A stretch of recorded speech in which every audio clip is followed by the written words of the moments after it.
Welcome back to another episode of Stand on Guard. I'm your host, David Creighton, and today it's my special pleasure to have Christine Anderson with us. And she, of course, is an AFD member of the European Parliament. We've got lots to talk about, so let's get right down to things after this brief intro.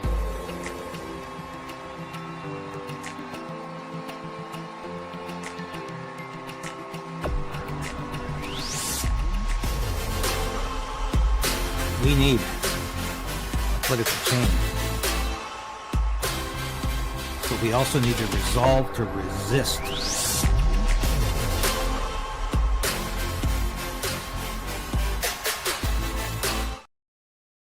Yes, please like the station now so we can beat the YouTube suppression that happens every day when you're on here talking about conservative or libertarian issues. We get punished for doing that. And resubscribe if you've been unsubscribed. A lot of people have had that happen recently. So without further ado, welcome, Christine Anderson, to the show. It's been a pleasure.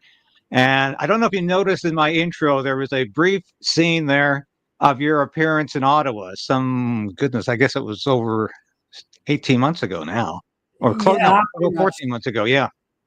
Yeah, I had the distinct pleasure of meeting you there, speaking at the event and listening to your fantastic dissertation on the state of politics in Europe and the world today, and of course Canada. You're very familiar with Canada, and I've got a clip that I'll play later when you're going after our soon-to-be retired Prime Minister Justin Trudeau. And I don't think anybody put it more eloquently about what this man has done to freedom in Canada, which is basically destroy it, and especially freedom of speech. And a lot of Canadians remember you from that. And I can tell you, with the exception of maybe Donald Trump or Elon Musk, you're the most asked for person from my viewers to come on this show. They really admire you, and they just love the fact that you don't just fight for Germany as a member of the European Parliament or for you or for Europe. You're fighting for freedom all around the world, and I think that's why so many of my viewers really admire where you come from. Yeah, well, it's a pleasure to be on, and I'm looking forward to our conversation. Well, I wanted to show a brief clip here. I'll get started with tariffs because that's the news today in Canada. Of course, we are today being hit with 25% tariff from President Trump, and the opinion in Canada amongst conservatives is divided. Whether it's the capital C conservatives, small c conservatives, a lot of people said Donald Trump had a good point with border security needing to be strengthened, but of course we don't need or want an extended trade war. But President Trump made a comment about Europe as well with tariffs here. On what level you will seek on tariffs in the European Union? We have made a decision. We'll be announcing it very soon, and it'll be 25%, generally speaking, and that'll be on cars and all other things. And European Union is a different case than Canada, different kind of case. They've really taken advantage of us in a different way. They don't accept our cars. They don't accept essentially our farm products. They use all sorts of reasons why not. And we accept everything of them. And we have about a $300 billion deficit with the European Union. Now, I love the countries of Europe. I guess I'm from there at some point a long time ago, right? But indirectly, pretty directly too, I guess. But I love the countries of Europe. I love all countries, frankly, all different. But the European Union's it was formed in order to screw the United States. I mean, look, let's be honest. The European Union was formed in order to screw the United States. That's the purpose of it. And they've done a good job of it, but now I'm president. What will happen if these countries or the EU retaliate? They can't. I mean, they can try, but they can't. China did. They are imposed pledging tariffs to, sir. That went into effect. China's retaliatory tariffs on the 10th of February. Has there been any impact that you've been able to observe? That's right. No, they can do it, and they can try, but the numbers can never equal what ours, because we can go off. We are the pot of gold. We're the one that everybody wants, and they can retaliate, but it cannot be a successful retaliation because we just go cold turkey. We don't buy anymore, and if that happens, we win.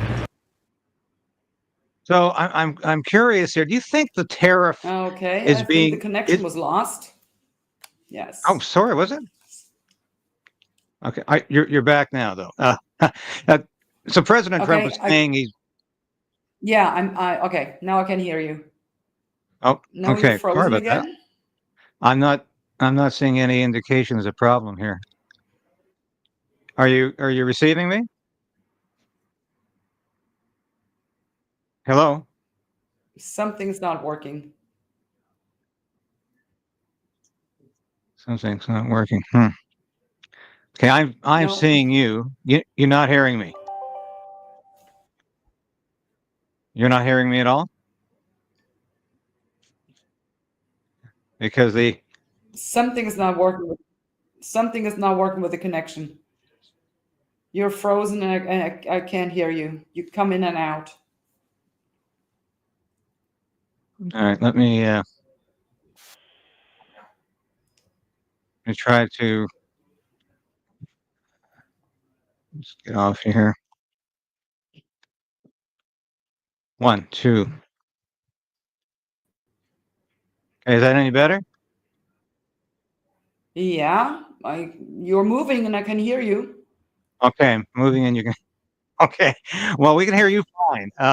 So my question is, do you think Donald Trump uses tariffs as a short-term fix or a short-term solution when he wants to get at bad policy? Or do you think this is a long-term scenario that we're going to see from President Trump with tariffs being a fact of life? Well, first of all, I have to say, as a libertarian, I'm not too keen on the tariffs. But I mean, what is Donald Trump doing? He is doing what he was elected for, to put America first. And if there is an imbalance in trade, and there is tariffs that the Europeans impose on American goods, why should he not impose tariffs on goods from Europe, for instance? So he is actually putting his people first. And that is what really democracy is all about, is that the elected government is acting in the best interest of the people, and that what Donald Trump is doing. So putting his people first, I don't see anything wrong with that. He at least has the guts to just do it, and he's pretty much doing. That's, by the way, the reason they hate him so much. He is simply doing what we have been told by our governments for decades now. Oh, it can't be done. It's impossible to even do. And he's just doing it. And he's proving them liars. And once again, that's the reason they hate him so much. So, I mean, I obviously I can't speak for his motives, but I would think that is a tool that he just took out to prove a point. And he's imposing these tariffs, and just to see if the other countries come around and, maybe negotiate with him, because that's the other point. They right out refuse to even speak to him, or they contradict or counteract on what he's trying to do. Take the instance with Ukraine. He wanted to negotiate a peace deal, but now all the Europeans pretty much backed Zelensky, and the Canadian government did that too. So they're pretty much counteracting what he's trying to do. So why should he be friendly with everyone else if he's being treated like crap? Well, that's an excellent point. And last night, of course, Trump paused the military aid to Ukraine. A lot of people, including myself, would say that should be a permanent thing, because Zelensky has no interest in going to the peace table as long as the United States is subsidizing his war and continuing to provide massive military assistance. Do you think this is the beginning of the end of military assistance to Ukraine? I don't know about that, but once again, let's go back. What actually happened in the White House, right?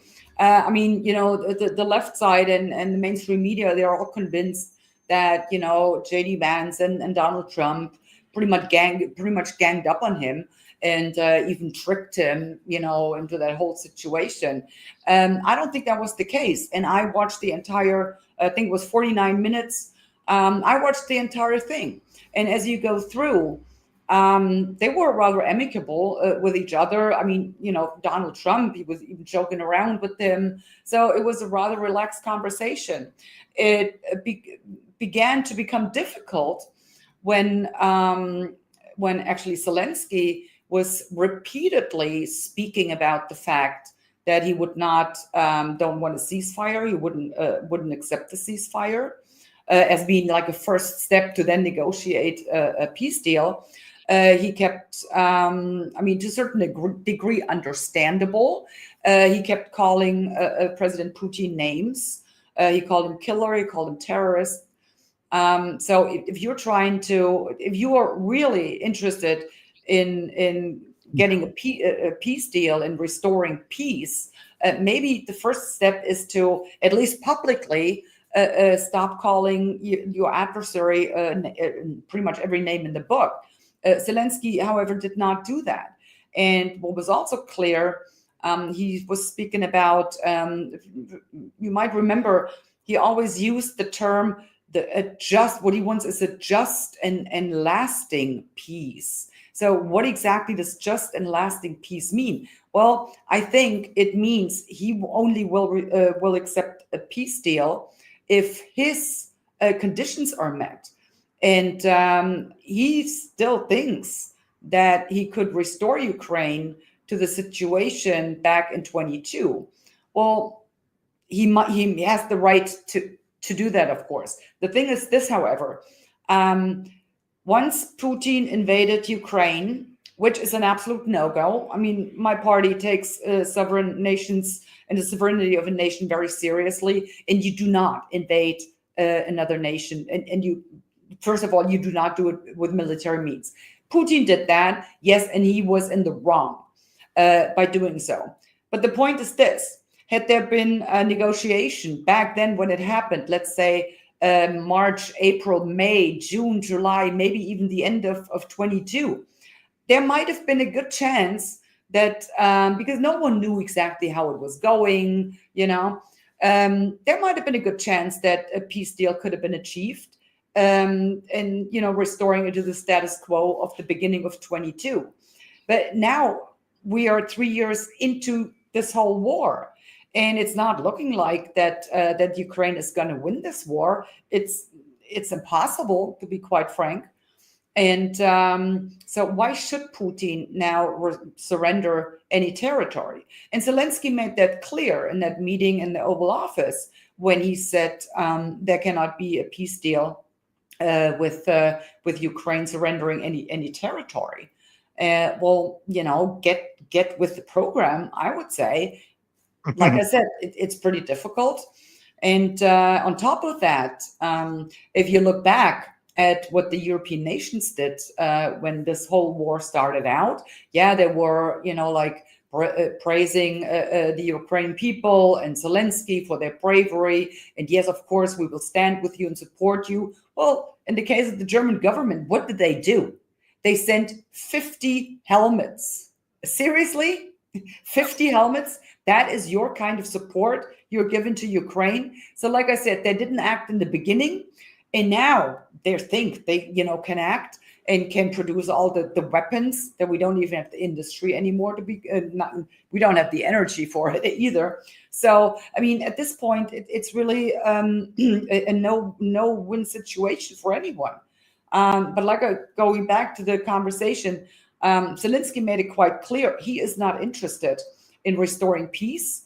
The peace that he wants is pretty much the rest of the world invading Russia and destroying Russia. That's his kind of understanding of restoring peace. But I don't know if that's the right way to go. Well, and it's not like there weren't problems prior to the Russian invasion of 3 years ago. Russia had deep concerns about Ukrainian activities in the Donbass region, and Russian-speaking Ukrainians, frankly, wanted to leave the country. The average Canadian thinks that this all started 3 years ago.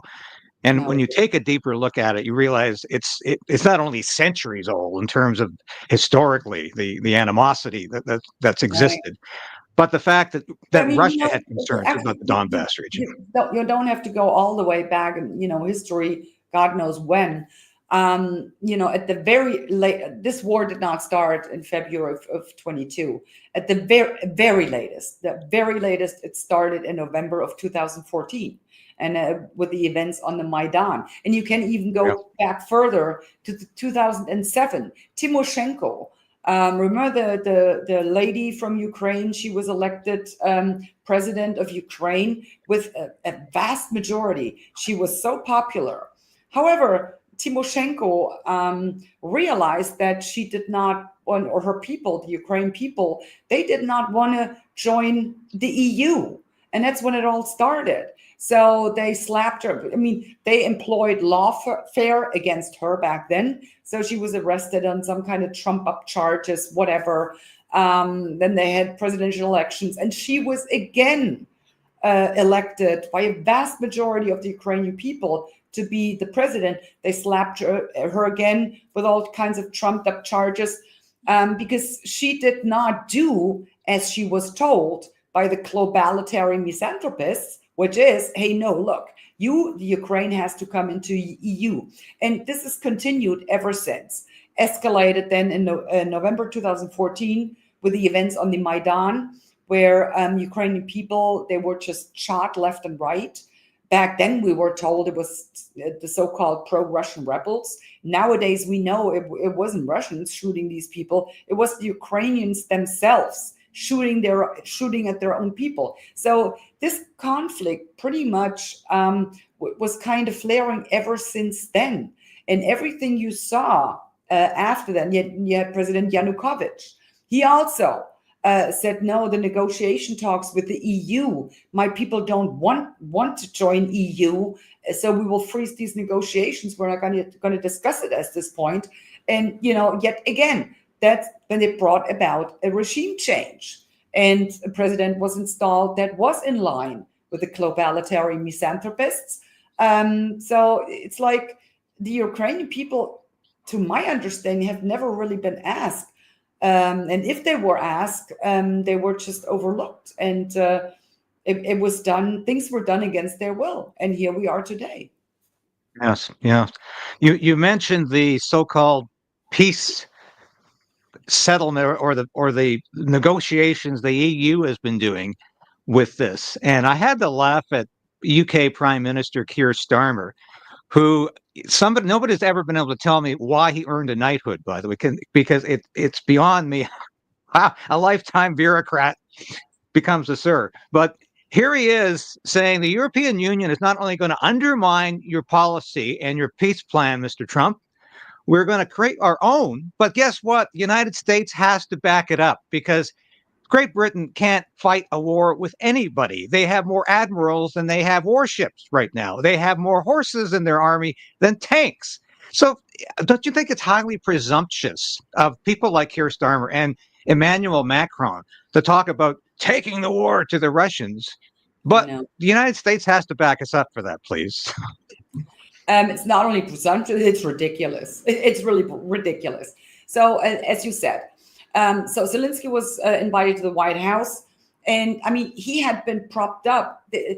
That conversation that he was going to have with Donald Trump, it had been prepared by Macron's visit and also by Starmer's visit, right? And one American journalist said all Zelensky had to do was show up there, preferably in a suit, because he was specifically asked to wear a suit, and just to underline and emphasize that, yeah, we are, trying to negotiate a peace here. So he was specifically to do that. So all he had to do was show up there in a suit, smile, say thank you, and have lunch. That's all he had to do, and he couldn't even do that. So, like I said, he was propped up. It was prepared. But he felt the need to, demand what kind of peace deal was going to be negotiated. And in a way, by calling the adversary, like I said, every kind of name in the book, it was bound to fail. And then what the European leaders did after Donald Trump had kicked them out of the White House, how embarrassing is that, right? So they immediately, applauded Zelensky, and he did the right thing, and he stood up for us. No, he didn't stand up for us. He stood up for his own self. He didn't even stand up for the Ukrainian people. I want to argue. He stood up for himself, and he was just being like, I don't know, like a 3-year-old not getting his way, pretty much. That's how he came across as far as I'm concerned. So this was completely a failed mission. And the European leaders, they all opted to back him up. And now they're like the strong guys. They want to take on Russia. Excuse me, you with your Green Deal, I mean, you industrialized our nations. And I'm terribly sorry if you really think that you can produce a mass production of weapons now that we would need with windmills and solar panels. Well, good luck with that one. It is so ridiculous what they're doing. It's so ridiculous. Absolutely. I mean, even Keir Starmer, that really shocked me when he said we are prepared or willing to put boots on the grounds and planes in the air. Like, what kind of planes are you talking about? What kind of planes are you really talking about? Seriously. No, they have more air marshals in the Royal Air Force than they have fighter jets. So it's all absurd. It's like theater of the absurd. And how they continue to talk this way and think the public is buying it, I don't know. But there's speculation that at the State of the Union address tonight, which I'm covering, President Trump is going to announce the fact the U.S. is withdrawing from NATO. Now that's 60%, maybe 50% possible. But he's been talking about that a lot lately, saying that maybe it's time for us to reconsider our membership in NATO. He's been talking that way for the last decade, actually. And I think it's entirely possible. I'm wondering if you, as a European, do you ever wonder, why does the United States still have bases all throughout Europe? Why are they still maintaining an alliance that was founded after the end of the Second World War, and it still somehow exists 35 years after the end of the Cold War? And I have to tell you, I served in a NATO mission in Bosnia-Herzegovina in 1996-97 with the Canadian Air Force. I used to write the talking points for NATO. I used to try to justify the continued existence of NATO post-Cold War, because there were just so many conflicts out there that NATO had to solve, NATO had to intervene in. And years later, I've come full circle and say this is an outdated organization that doesn't protect anybody. It brought us to the brink of a nuclear war with Russia by completely irresponsible talk and behavior. We're very fortunate we did not get into a nuclear confrontation with Russia last November, December. Is the due date passed for NATO? Is it time to look beyond NATO, or at least for the United States to get out and Europe to settle its own problems? Well, I wouldn't go as far as saying that NATO was completely obsolete and outdated. I do have concerns, however, that looking at NATO, how it started out as a defense, common defense kind of organization, a pact for defense. But after the World War in the after the Cold War in the mid-90s, the end of the Cold War in the mid-90s, they actually changed their statutes, and it was no longer just a pact for defense. They took on other tasks too. You might even call it was now steering in the direction of being more assertive, more aggressive. So that I certainly have concerns with, but I wouldn't go as far as saying it's completely outdated. How it was structured, and for the European countries or other NATO members just to expect the United States to foot the bill, and of course they had certain interests in there too. I don't want to diminish that. But Donald Trump, I mean, he's now saying, well, look, if he even did it in his first term already, he was speaking about the other countries are not contributing to 2% of their GDP. And he was right. So, and now he just seems fed up with it. And especially what adds to that, and especially because of the fact, the way he is treated by all of the world leaders that are supposed to be his NATO members, his NATO allies. Yep. I mean, they just, they literally called him a maniac, a fascist, a Nazi. I mean, every name in the book, right? And he's supposed to now just sit back and said, yeah, well, they called me all those names, but it's all good. I'm still, the American people are still going to pay for your security, for your safety. Well, why should he? And but I will have to say, if Donald Trump or the United States really do decide to withdraw from NATO, then NATO's done, right? Like I said, in the other member states, especially in Europe, we converted our armies into daycare centers, right? It was more important that there was a daycare center in all of the barracks, and with this DEI and inclusion, diversity, and equity, and all of this crap. They implemented that. In Germany, they went as far as renaming barracks because the barracks were named after someone who fought in World War II with the Nazis, and we can't have that, of course. And then they removed memorabilia from the different barracks because it came from. This is part of our history too, right? So, but it's like they turned it in complete madhouses, and now they expect us to believe that our armies were equipped to do anything, let alone fight a war. Yeah, I think not. No, I can tell you, if there were any fire department trying to overrun any European country, they would succeed. They would really succeed. We're at that point. Well, you sort of answered my follow-up question to that, saying, do you think NATO can survive without the United States? No. And No, I don't think so either, even though the U.S. contributes 16% of NATO's budget, and Germany does as well. I didn't realize that until I was looking the figures up yesterday again. Germany contributes 16%, but of course, it's not just the contributions to keep the organization alive. It does, and as you said, do any of these European countries have viable military forces to fight a war of any kind, whether it's a war against aggression or to intervene constantly in these conflicts that they've done from. And they don't. And that's worse. To make matters worse, we are importing, this illegal mass invasion that is happening, especially in Germany, but in all of Europe. We're outnumbered because we are importing every year, 2 million young men of fighting age.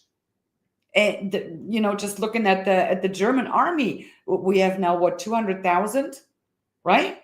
Outnumbered, right there. So no, we're not going to defend anything here.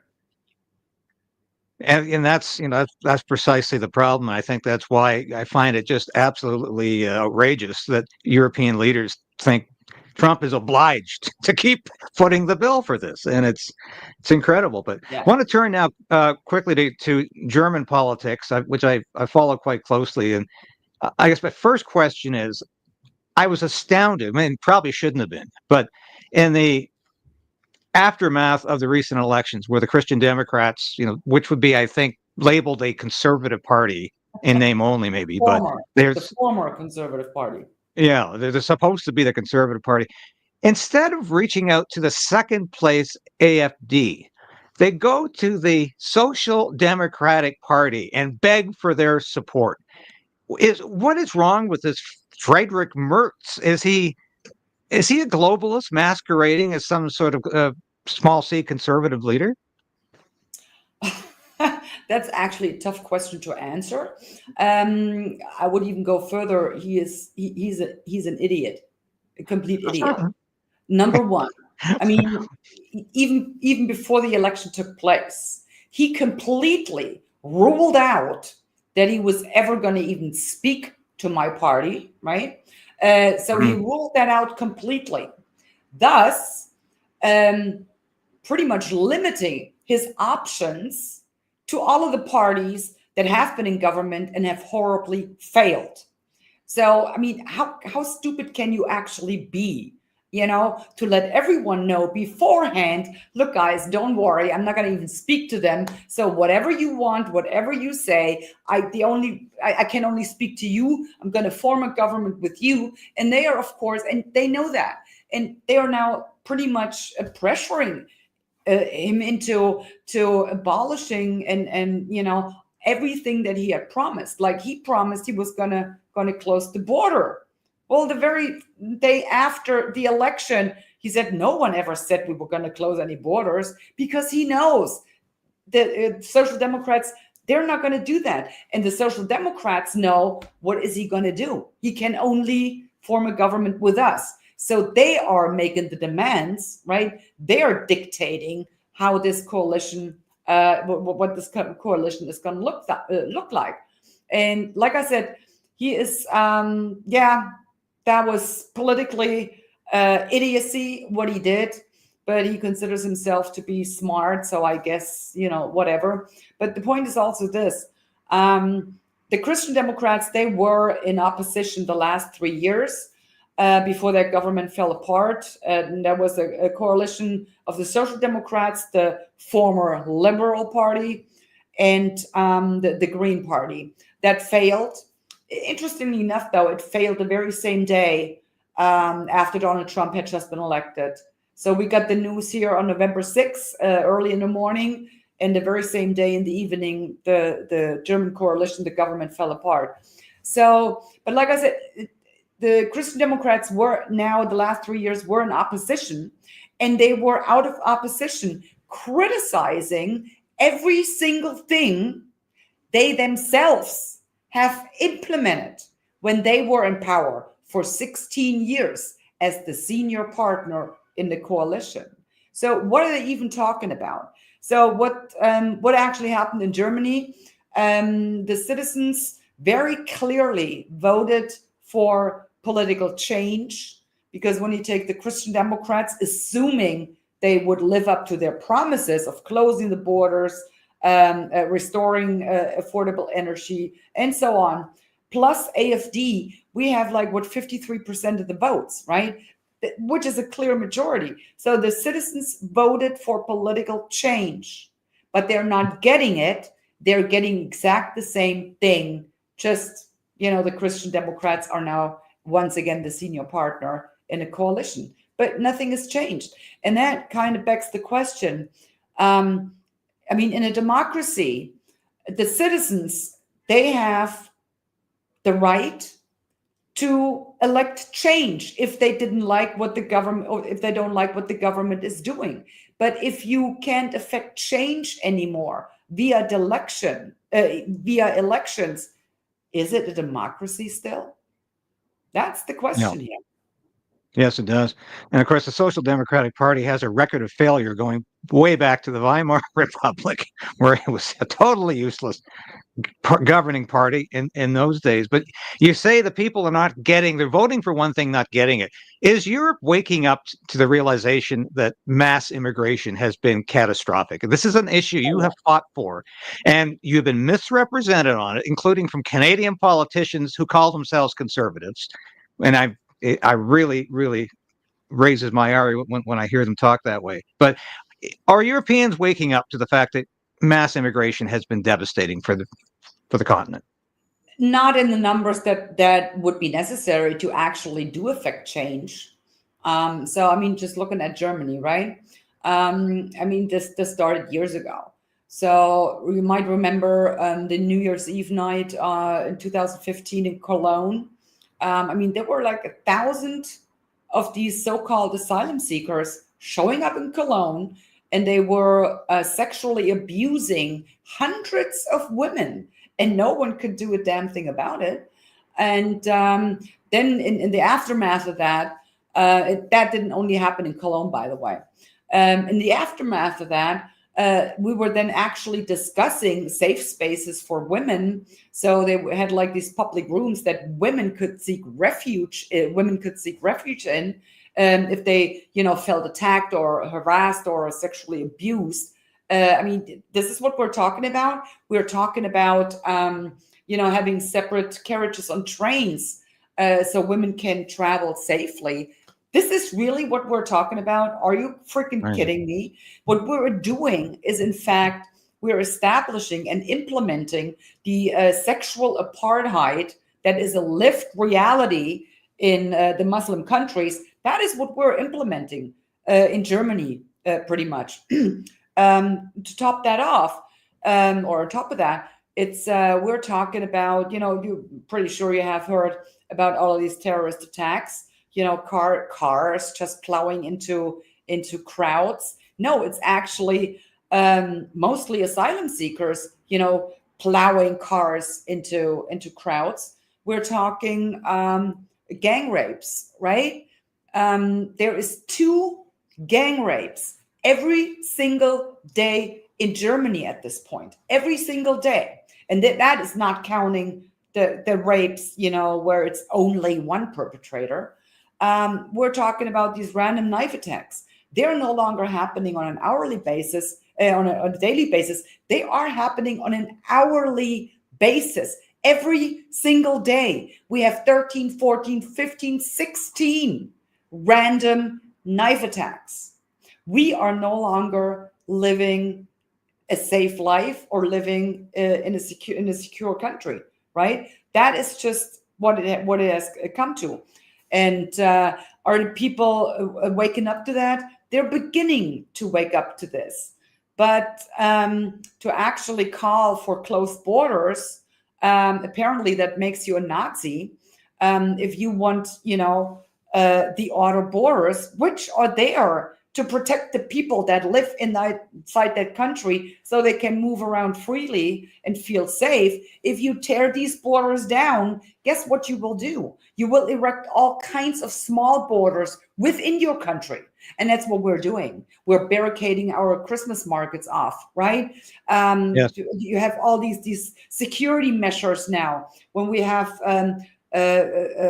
fun fairs or whatever, it's fenced off now with security entrances. They check your purses. They do all of this. People should wake up to it. And we should close our borders. But like I said, a lot of people are still too afraid. If they called for such a common sense approach, hey, just close the borders, right? That you would be called a Nazi. And that's another thing. Why they hate Donald Trump so much. Once again, he is simply doing in the United States now, he's closing off the borders, and this legal mass invasion, it dropped by a dramatic rate, like in the 90 percentile. So it just dropped. And he is simply doing what we've been told for decades. It can't be done. It simply cannot be done. Even if we wanted to, we couldn't close the borders. Yes, you can. And Donald Trump is proving you a liar. Yes, he certainly is. Now, here in Canada, of course, one of the people who opened our borders to everybody was Justin Trudeau. He's on his way out. 3 years ago, just over 3 years ago, he invoked the Emergencies Act to crush the Freedom Convoy. And you might not be aware of this, Christine, but the next week, 2 of the most prominent members of that protest, Tamara Leach and Chris Barber, are going to finally get a verdict in their mischief case. I mean, this is mind-boggling. Yeah. It's been over a year and a half that the government's on a mischief. Yes. So they're finally going to get a verdict next week. I will be in court. I have been in court every day that they have been there, virtually every day. I might have missed 1 or 2 appearances, but it's incredible to me that it ever came to this, and I hope that is Justin Trudeau's legacy. That this is the tyrant who invoked the Emergencies Act. That reminds me of something that Solzhenitsyn once said. You recognize a communist regime by the leniency they show towards criminals and by criminalizing the political opponent. There you go. And Solzhenitsyn would have known. That is excellent. So I just want to play this brief clip. This is the moment a lot of Canadians really noticed you as a fighter for freedom. It would have been more appropriate for Mr. Trudeau, Prime Minister of Canada, to address this House according to Article 144, an article which was specifically designed to debate violations of human rights, democracy, and the rule of law, which is clearly the case with Mr. Trudeau. Then again, a Prime Minister who openly admires the Chinese basic dictatorship dictatorship who tramples on fundamental rights by persecuting and criminalizing his own citizens as terrorists just because they dared to stand up to his perverted concept of democracy should not be allowed to speak in this House at all. Mr. Trudeau, you are a disgrace for any democracy. Please spare us your presence. Thank you. And that was a wonderful moment, which we all remember. But of course, Trudeau is on the verge of leaving. I really found it hard to believe, but he's on the verge of leaving office. But his replacement appears to be Mark Carney. Do you have any thoughts about Mark Carney? This will be my final question to you. I've been caught up with elections here and there. I really couldn't say anything about Carney. I really haven't been following that.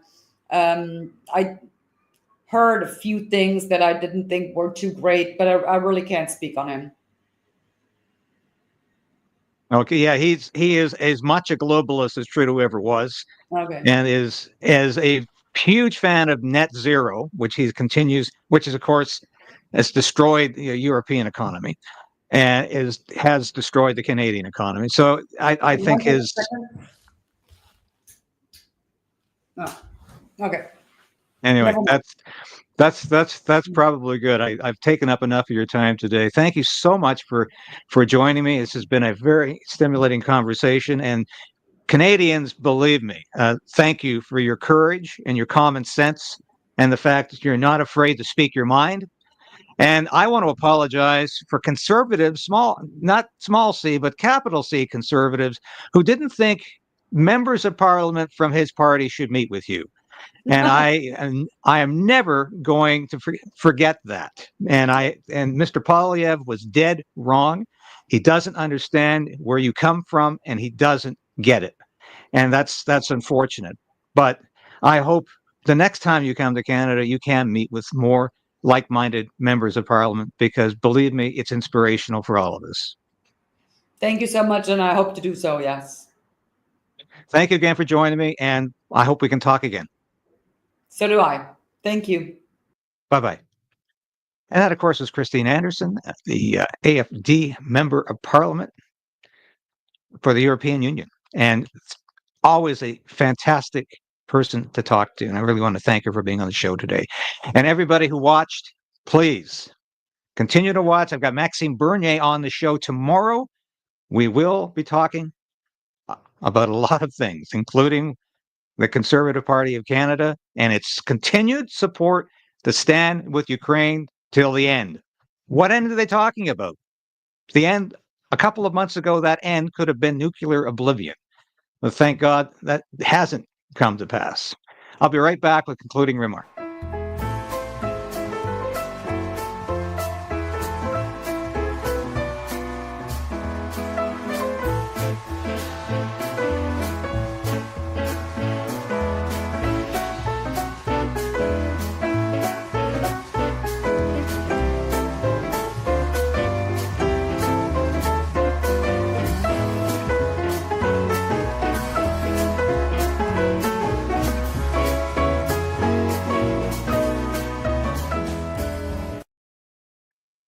Yes, get some Stand on Guard gear.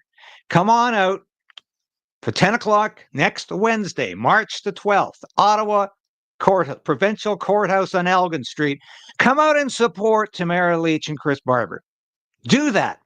They were there supporting you during the Freedom Convoy. They have been there supporting you during this long period of lawfare. So come on out and support them. Be there with them next Wednesday. It's a week tomorrow. And until then, God bless you. We'll be back again tomorrow with Maxime Bernier, a good friend and somebody I always like to talk to. Bye for now.